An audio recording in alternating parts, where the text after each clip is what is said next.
আজ রাত 12টার পর থেকে গোটা দেশ জুড়ে লাগু হয়ে গেল 10টি নতুন নিয়ম। অন্যদিকে রান্নার গ্যাসের দাম নিয়ে ভয়ঙ্কর ঘোষণা, প্রায় 1000 টাকা বাড়লো রান্নার গ্যাসের দাম। একই সাথে রান্নার গ্যাস বুকিং এর 3টি আরো নতুন নিয়ম, যার ফলে ব্যাপক পরিমাণে প্রভাব পড়তে চলেছে আপনার ব্যক্তিগত জীবনে। চাই আপনি ধনী হন অথবা গরিব, ভোট কাটার পর এমন নিয়মগুলি লাগু হবে যা সাধারণ মানুষের কল্পনার বাইরে ছিল, যা আজ রাত 12টার পর থেকে লাগু হতে চলেছে গোটা দেশ জুড়ে। তাই যদি আপনার কাছে ব্যাংকের বই, Aadhaar card, PAN card, ration card, voter card, অথবা যদি আপনি ডিজিটাল ট্রানজেকশন বা ইউপিআই ট্রানজেকশন করে থাকেন, বা সেই সকল ছেলে মেয়ে যারা পাবজি, ফ্রি ফায়ার বা এই ধরনের অনলাইন গেম খেলে, অথবা যারা ট্রেডিং বা শেয়ার মার্কেটে টাকা খাটান, এর সাথেই দেশের সমস্ত শ্রমিক, চাষি, কৃষক সকলের জন্যই লাগু হয়ে গেল এই 10টি নিয়ম, যেটা জানা আপনাদের অত্যন্ত জরুরি, নতুবা আগামী দিনে পড়তে পারেন ঘোর বিপদে। তাই অতি স্বল্পক্ষণের ভিডিও, মোটেও স্কিপ না করে শেষ পর্যন্ত দেখবেন। আলোচনা শুরু করার পূর্বে আপনাদের কাছে একটা রিকোয়েস্ট, ভিডিওটিকে অবশ্যই একটি লাইক করে জনস্বার্থে প্রচুর শেয়ার করবেন, কারণ আপনার একটা শেয়ার দ্বারা অন্যজনের জানতে অনেকটাই সুবিধা হবে। চলুন দেখে নেওয়া যাক বিস্তারিত। তো ফ্রেন্ডস, প্রথমেই রয়েছে রান্নার গ্যাস নিয়ে। প্রত্যেক মাসের নাই একদিকে যেমন রান্নার গ্যাসে দামে অমূল পরিবর্তন এসেছে, আবার রান্নার গ্যাস বুকিং এও 3টি নতুন নিয়ম। প্রথমেই আপনাদেরকে জানিয়ে দিই, চোখে জল আসতে চলেছে। রান্নার গ্যাস নিয়ে ব্যবসায়ীদের এক ধাক্কায় 998 টাকা বেড়ে গেল বাণিজ্যিক এলপিজি সিলিন্ডারের দাম। এর ফলে কলকাতায় 19 কেজি বাণিজ্যিক সিলিন্ডারের নতুন দাম দাঁড়ালো 3202 টাকা। অর্থাৎ আগামী দিনে খুব জলদি বন্ধ হতে চলেছে একাধিক হোটেল, রেস্তোরাঁ, রান্নার গ্যাস নিয়ে ছোটখাটো ব্যবসা করে যারা খান সেই সকল দোকানপত্রগুলো। অপরদিকে আগে থেকেই ইঙ্গিত ছিল ভোটের পর বাড়বে রান্নার গ্যাস, পেট্রোল, ডিজেলের দাম। আগামী দিনে আরো বৃদ্ধি হতে পারে পেট্রোল, ডিজেলের দাম পর্যন্ত।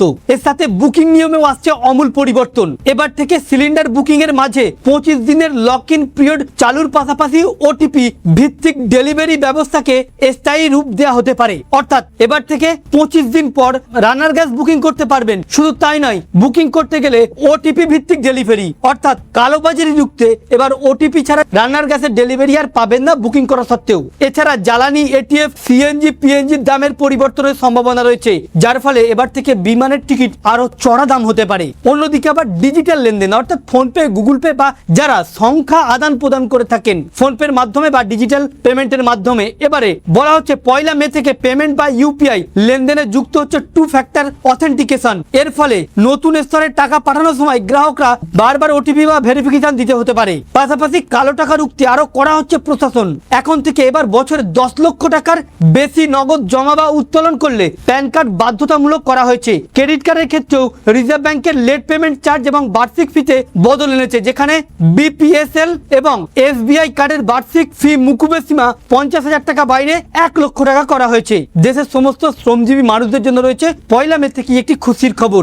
মে মাসের শুরুতেই কর্মজীবী মানুষদের জন্য রয়েছে খুশির খবর। বলা হচ্ছে দেশ জুড়ে চালু হতে চলেছে শ্রম আইন। নতুন পদক্ষেপে কর্মীদের মূল বেতন মোট বেতনের অন্তত 50% হতে হবে। এর ফলে কর্মীদের পিএফ, গ্র্যাচুইটি বাবদ সঞ্চয় বাড়তেও পারে এবং বেতনের পরিমাণ কমতে পারে। অন্যদিকে আবার শেয়ার মার্কেট এবং মিউচুয়াল ফান্ডের জন্য নতুন দিশা। শেয়ার বাজারে সক্রিয় ট্রেডারদের জন্য 1 মে থেকে বাড়ছে সিকিউরিটি ট্রানজেকশন ট্যাক্স। অপশন ও ফিচার্স ট্রেডিংস এর উপর বর্ধিত করের হার ছোট ট্রেডারদের মুনাফায় থাবা বসাতে পারে। অন্যদিকে মিউচুয়াল ফান্ডের পুরনো রিটায়ারমেন্ট বা চাইল্ড প্ল্যানগুলির জায়গা নেবে life cycle fund, gold bond, FEG, SGB. এর ক্ষেত্রে করের নিয়মে বদল আসছে। সিকিউরিটি মার্কেট এবং শেয়ার বাজার থেকে বন্ড কিনলে এখন থেকে বিনিয়োগকারীদের ক্যাপিটাল গেম ট্যাক্স দিতে হবে। অন্যদিকে আরো ভয়ানক নিয়ম, যারা অনলাইন গেম খেলেন। এবারে অনলাইন গেমিং সেক্টর নিয়ন্ত্রণে 1 মে থেকে আসরে নামছে online gaming authority of India.